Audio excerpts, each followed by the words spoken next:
Assalamu alaikum wa rahmatullahi wa barakatuh. Bienvenue sur Révélation de l'Islam. Dans cette vidéo, nous allons ensemble explorer des enseignements précieux de l'Islam qui, Inch'Allah, renforceront votre foi et apporteront de la lumière dans votre vie. Clarté dans la communication. Imaginez ce monde où chaque mot que vous prononcez a un impact puissant, où chaque phrase contribue soit à construire, soit à détruire. Trop souvent, on parle sans réfléchir, dispersant des mots vides qui se perdent dans le vent. Mais que se passerait-il si chaque mot avait un poids? Le prophète Muhammad, paix et bénédiction sur lui, nous enseigne que parler clairement et avec intention est essentiel. Il disait « Parlez un bon mot » ou rester silencieux. Dans une époque où la communication est omniprésente, le choix des mots devient plus crucial que jamais. Lorsqu'on parle, l'objectif n'est pas seulement d'être entendu, mais d'être compris. Cela exige de la clarté, non seulement dans les mots, mais aussi dans l'intention derrière ceux-ci. Une communication efficace ne consiste pas à dire plus, mais à dire mieux. Cette leçon nous pousse à réfléchir avant de prononcer des mots hâtifs. Imaginez l'impact que cela pourrait avoir sur vos relations, votre famille, vos amis, vos collègues. Parlez pour enrichir, pour guérir, et non pour blesser ou confondre. En pesant nos mots, nous créons des ponts plutôt que des murs. Dans la pratique quotidienne, cela signifie prendre du recul et évaluer l'impact de ce que l'on dit. Trop souvent, nous cédons à l'impulsivité, prononçant des paroles que l'on regrette par la suite. Pourtant, le silence est souvent une réponse plus sage. Le silence n'est pas un signe de faiblesse, mais de maîtrise de soi. Savoir quand parler et quand se taire est un art.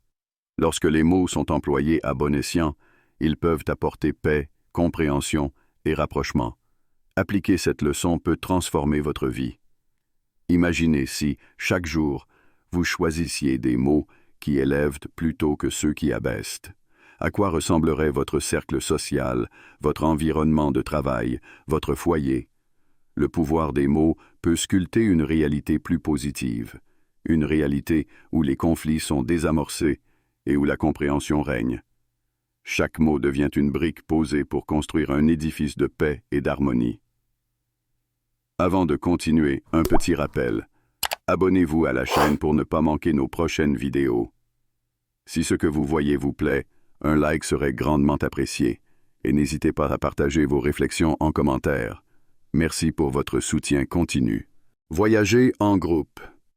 Voyager seul peut sembler attrayant dans le monde moderne, une démonstration d'indépendance, une aventure personnelle. Mais le prophète Muhammad, paix et bénédiction sur lui, nous a enseigné quelque chose de différent. Voyager seul est déconseillé. Un voyageur seul est un diable, 2 voyageurs sont 2 diables, mais 3 forment une caravane. Derrière cette métaphore se cache une profonde vérité.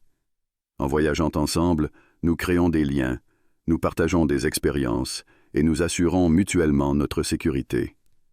L'idée de voyage ici n'est pas seulement physique, elle est aussi spirituelle. Dans un voyage spirituel, comme dans la vie, être entouré de personnes bienveillantes renforce notre cheminement. Voyager seul, c'est risquer de s'égarer.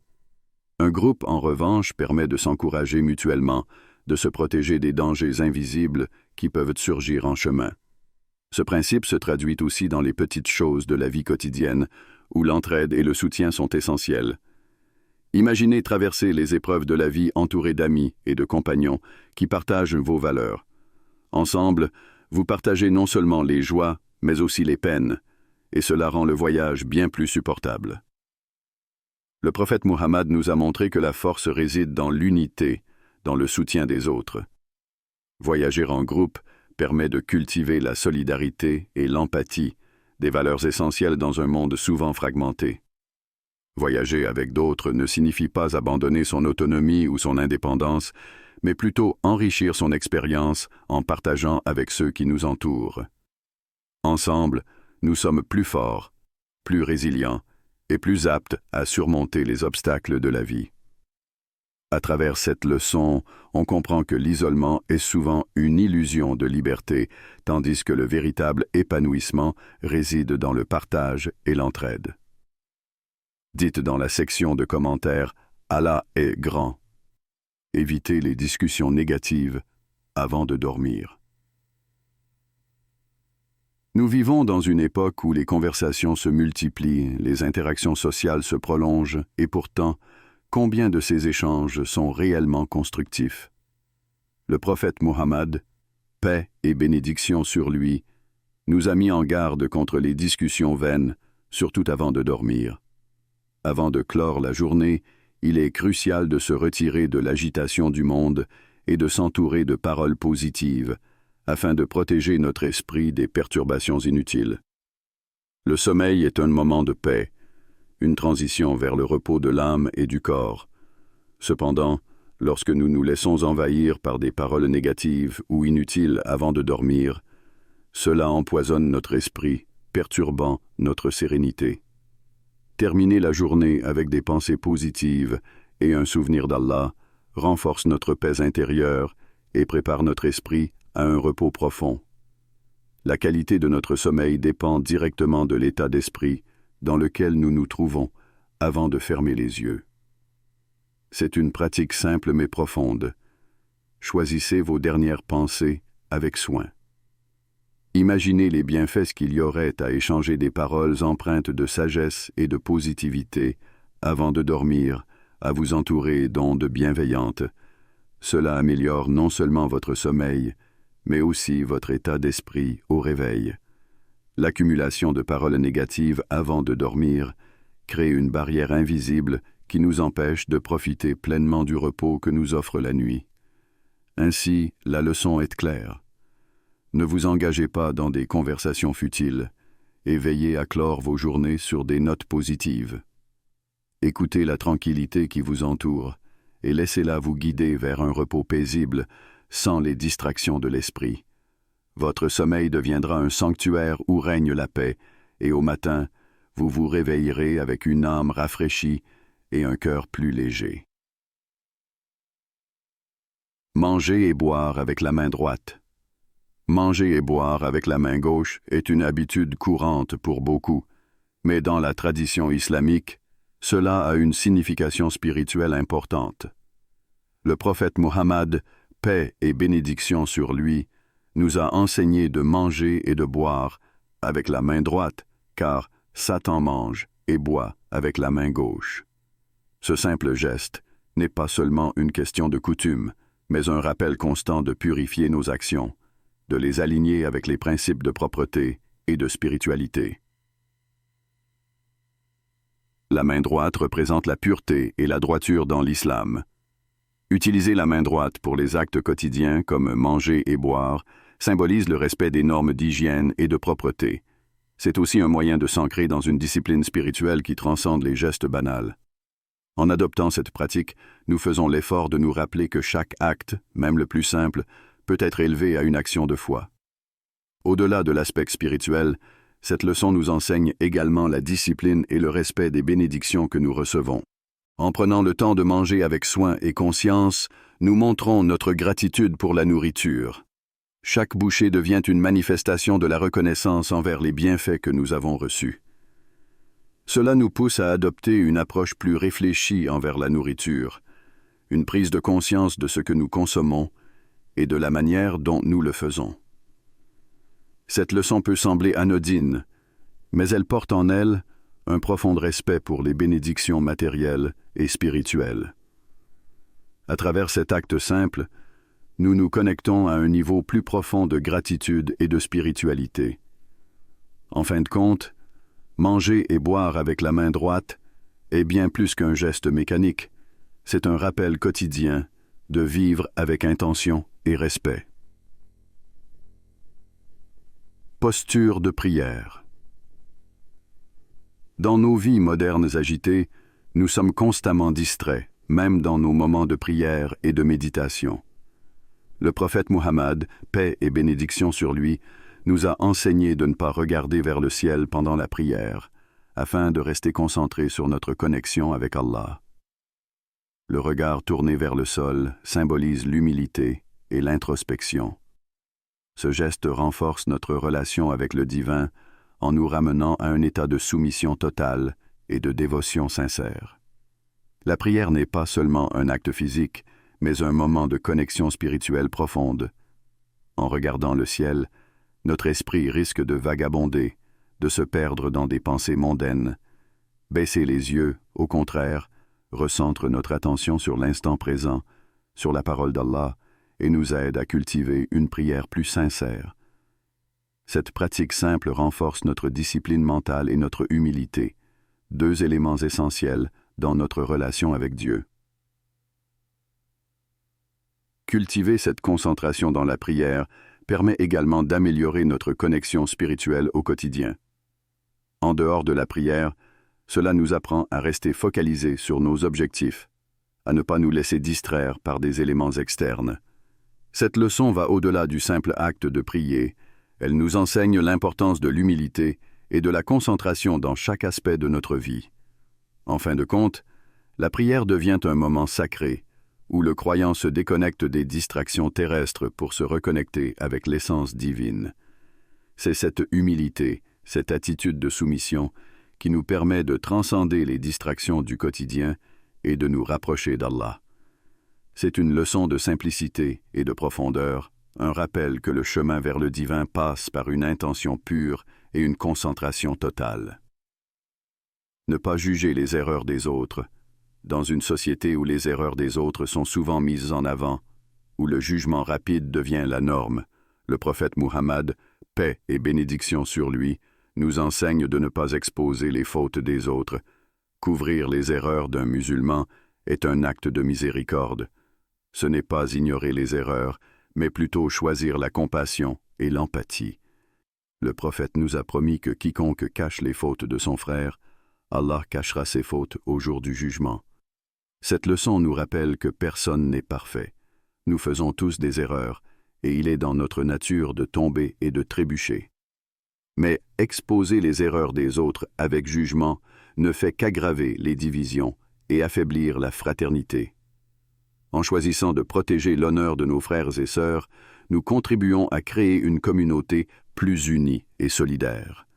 Cette approche bienveillante encourage l'amélioration personnelle, sans le poids du jugement public. C'est un acte d'humilité, car en choisissant de ne pas juger, nous reconnaissons nos propres imperfections. Cela nous rappelle que, tout comme nous ne voulons pas être jugés pour nos erreurs, les autres méritent également la même miséricorde. Ce n'est qu'en faisant preuve de compréhension et de compassion que nous pouvons espérer construire une communauté basée sur la confiance et le respect mutuel. En fin de compte, choisir de ne pas exposer les erreurs des autres, c'est choisir de vivre dans un esprit de solidarité et d'amour fraternel. C'est une leçon profonde qui nous encourage à faire preuve de patience, de miséricorde et d'empathie envers ceux qui nous entourent. C'est par cet acte de compassion que nous construisons une société plus juste et plus harmonieuse. Avant de continuer, un petit rappel. Abonnez-vous à la chaîne pour ne pas manquer nos prochaines vidéos. Si ce que vous voyez vous plaît, un like serait grandement apprécié. Et n'hésitez pas à partager vos réflexions en commentaire. Merci pour votre soutien continu. Consultation avant prise de décision. Dans un monde qui valorise de plus en plus l'individualisme et l'indépendance, demander conseil semble parfois démodé. Cependant, dans la tradition islamique, la consultation avant toute décision importante est non seulement encouragée, mais considérée comme une marque de sagesse. Le prophète Muhammad, paix et bénédiction sur lui, nous a enseigné que le croyant est comme un miroir pour un autre croyant. Cela signifie que lorsque nous nous tournons vers les autres pour obtenir des conseils, nous bénéficions d'une perspective claire et réfléchie, ce qui peut nous éviter de tomber dans des pièges que nous n'aurions peut-être pas vus seuls. Demander conseil ne signifie pas abandonner son autonomie ou sa capacité à prendre des décisions, mais reconnaître la richesse des expériences et des connaissances des autres. Chaque personne avec qui nous consultons apporte une lumière unique à notre situation, éclairant des aspects que nous pourrions ignorer. En tant qu'êtres humains, nous avons tous des angles morts. Nous sommes souvent trop proches de nos problèmes pour les voir objectivement. La consultation permet de prendre du recul et d'obtenir un avis extérieur, nous aidant à évaluer nos options de manière plus équilibrée. Le Coran même met en lumière l'importance de la consultation.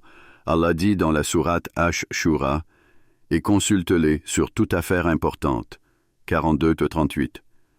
Ce verset souligne que même les questions les plus banales de la vie peuvent bénéficier de la sagesse collective. En demandant conseil, nous ne faisons pas preuve de faiblesse, mais de discernement. Cela montre une humilité, une reconnaissance que nous ne détenons pas toutes les réponses. Dans la pratique, la consultation est un acte de respect envers ceux qui nous entourent, que ce soit nos proches, nos mentors ou des experts dans un domaine particulier. Imaginez combien de mauvais choix pourraient être évités si nous prenions simplement le temps de demander un avis éclairé. Souvent, la simple réflexion à voix haute avec une personne de confiance peut nous apporter une clarté inespérée. Cela nous rappelle que la décision finale nous appartient, mais que les meilleurs choix sont souvent ceux qui ont été mûrement réfléchis et discutés. Dites dans la section de commentaires « Allah est grand ». Humilité. L'arrogance est une tentation insidieuse, une maladie du cœur qui peut détruire même les plus pieux d'entre nous.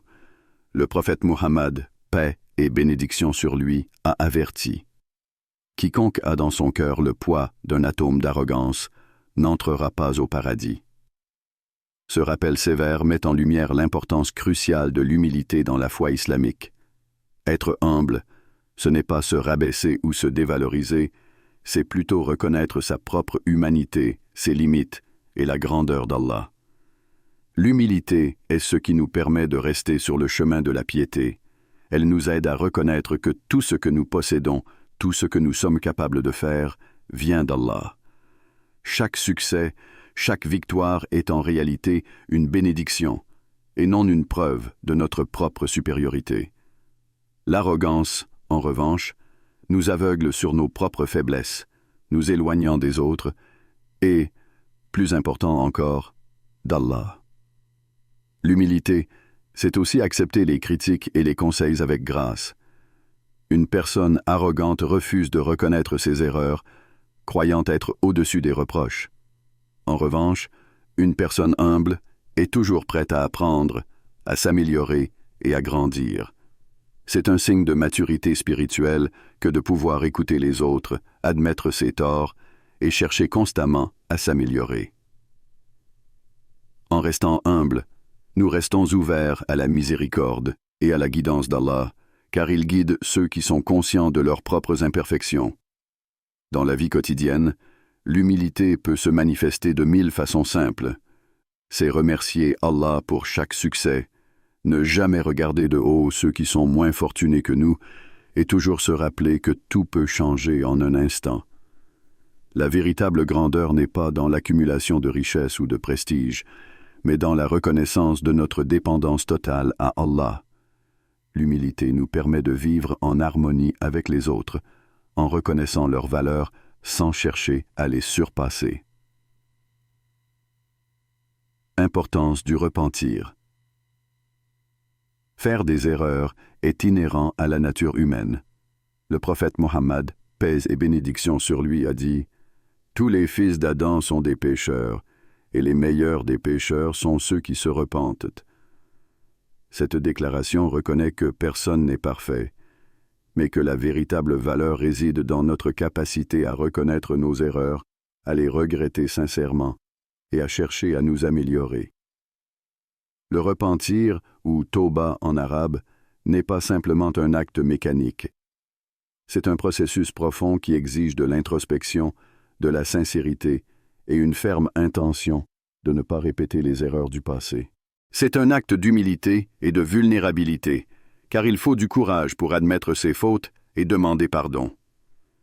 Le repentir nous rappelle que, peu importe la gravité de nos péchés, la miséricorde d'Allah est toujours à portée de main, à condition que notre cœur soit sincère. Ce processus de repentance implique plusieurs étapes. D'abord, il faut reconnaître que l'on a péché. Cela peut sembler simple, mais beaucoup de gens vivent dans le déni, refusant d'accepter leurs erreurs. Ensuite, il faut ressentir un profond regret, non pas seulement à cause des conséquences de nos actes, mais parce que nous avons désobéi à Allah. Vient ensuite la demande de pardon à Allah, une étape cruciale qui nous permet de rétablir notre lien avec lui. Enfin, il faut avoir une intention ferme de ne pas répéter cette erreur. Le repentir est un outil puissant de transformation personnelle. Il nous purifie, nous rapproche d'Allah et nous donne une chance de recommencer avec une ardoise propre. Chaque fois que nous péchons et que nous nous repentons sincèrement, nous évoluons spirituellement. Nous apprenons de nos erreurs, nous grandissons en humilité et en sagesse. Le repentir n'est pas seulement un moyen d'effacer les péchés, mais aussi un chemin vers la croissance spirituelle continue. Bienveillance envers ceux qui nous font du tort. L'une des leçons les plus difficiles à appliquer dans la vie est celle de faire preuve de bienveillance envers ceux qui nous font du tort. Pourtant, c'est précisément ce que le prophète Muhammad, paix et bénédiction sur lui, nous a enseigné. Répondez au mal par ce qui est meilleur est un principe coranique qui nous exhorte à ne pas rendre le mal pour le mal, mais à répondre avec gentillesse, patience et compassion. Ce principe va à l'encontre de nos instincts naturels de vengeance, mais il ouvre la porte à une transformation spirituelle et émotionnelle. Lorsque quelqu'un nous fait du mal, notre réaction immédiate est souvent de nous défendre, de riposter ou de nourrir de la rancune. Mais l'islam nous enseigne que la véritable force réside dans la maîtrise de soi.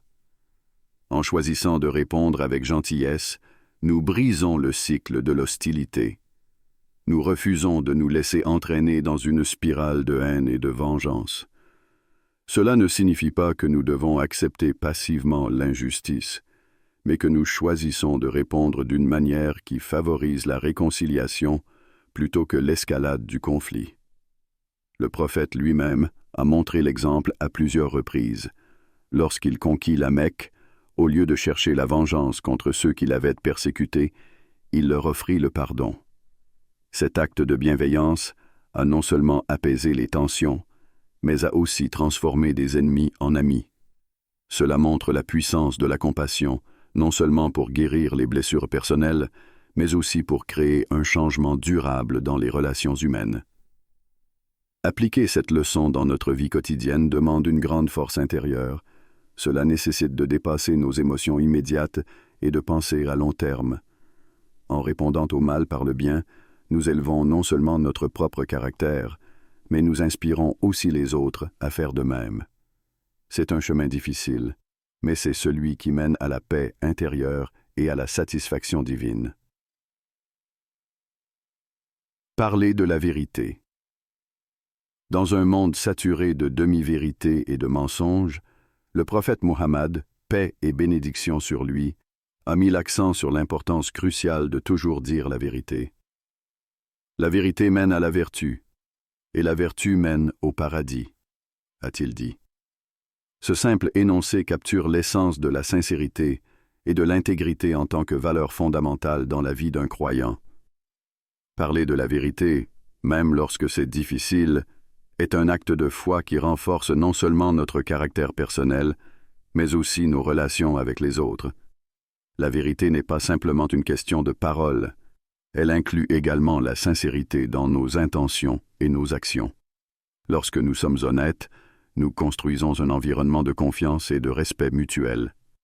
Nos relations deviennent plus solides parce qu'elles sont basées sur une fondation solide d'authenticité. Avant de terminer, si cette vidéo vous a été utile et que vous souhaitez continuer à apprendre et grandir dans la foi, n'oubliez pas de vous abonner à Révélation de l'Islam et d'activer la cloche pour recevoir toutes nos nouvelles vidéos.